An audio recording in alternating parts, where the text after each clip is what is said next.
Wait, you won't believe what comes next. Our heroine recalls a lumberjack telling her daughter Buff is no miracle worker, just like this one. Just like the lumberjack in blue, if she had chosen to run away with him back then, maybe her life wouldn't be this rich and stable now. Little did she know she had already picked an excellent suitor for her daughter, and with just a nod, she could plan the wedding.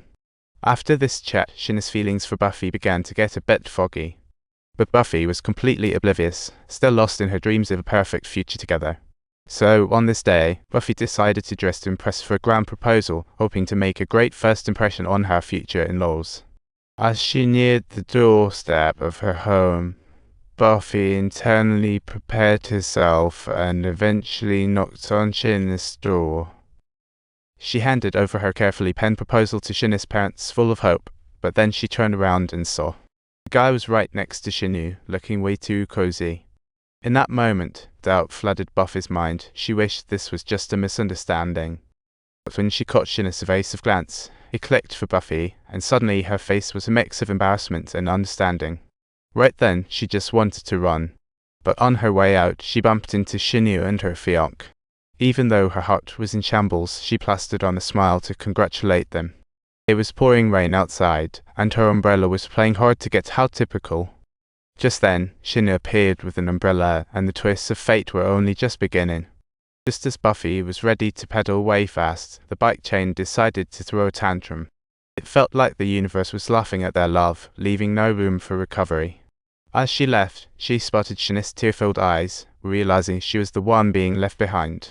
Subtitles, yet Buffy actually started comforting Shinnu, as if she were the one truly being abandoned. They brushed past each other, unaware Shinna's choice would be a lifelong regret. The sun was shining brightly outside, but Buffy's heart felt like it was in a storm cloud. There was no light in her life anymore, and soon enough, she learned from friends that Shinna's family was moving away. After giving it a lot of thought, she decided to go see her beloved one last time. She hopped on her bike again, chasing that train, just like their first meeting. Leaning against Shinna's window, she gazed lovingly at her beloved's face, as if bidding farewell to a love that slipped away. However, she ended up colliding with the utility pole again. This time, she didn't chase after the train fading into the distance. Instead, her days without Shinnu became gloomier. Her past carefree life vanished with Shinna's leaving. Worse troubles followed. Shortly after Shinnu left, Buffy was just having a normal drink before bed, completely oblivious. Downstairs, her father suffered a heart attack, near death until next morning. Buffy finally realized her dad was in a coma and hurried him to the hospital. Luckily, her father still had a sliver of hope, but waking him required coming up with a massive 7,000 rupees in 2 days for surgery. She searched home but fell far short. Desperate, she sought a loan from a rich neighbor, only to be coldly refused. Then, out of the corner of her eye, she spotted the wealthy neighbor's daughter, and a bold idea popped into her head. Kimmy was a special child too. She had autism since childhood, a condition considered a bad omen back then, making her parents look down on her. Her parents saw it as an embarrassment, but her grandfather genuinely cared for her and sent her to the best rehab facility in town. This went on for 15 years until her grandfather fell ill, and only then did he bring Kimmy back. Soon after, her grandfather died. Due to autism, she had no playmates but Buffy, who never looked down on her.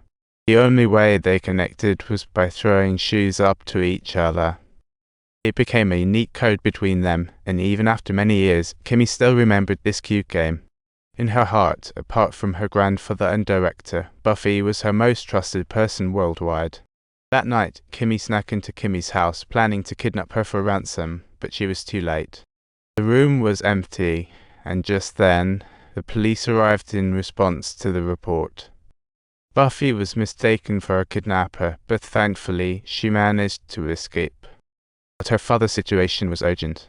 So, with a light bulb moment, she bought a toy gun and headed to the bank, ready to start things. But just as she was getting ready to take action, she bumped into the cops again. During her escape, she accidentally hopped into a ride, only to find it was Kimmy who was being taken away. As the driver got out, Buffy seized the chance to escape, and when Kimmy opened her eyes again, there stood Buffy before her. Surprisingly, this girl who was usually timid seemed quite calm at this moment. Buffy brought light into her life, yet caring for Kimmy was tough. She lacked basic self-care, even needing help to use the bathroom. Not wanting to be left alone, Kimmy held on to Buffy's hand tightly before falling asleep. However, once Kimmy fell asleep, Buffy rose, wrote a ransom note, and delivered it to Kimmy's home at night. She was desperate to gather money for her father's surgery, but when daylight broke, Kimmy realized that the person next to her wasn't Buffy. Commotion attracted neighbors who came rushing to see what was happening. Fortunately, just then, Buffy arrived, but the panicked Kimmy was like a wild horse, unable to control her emotions.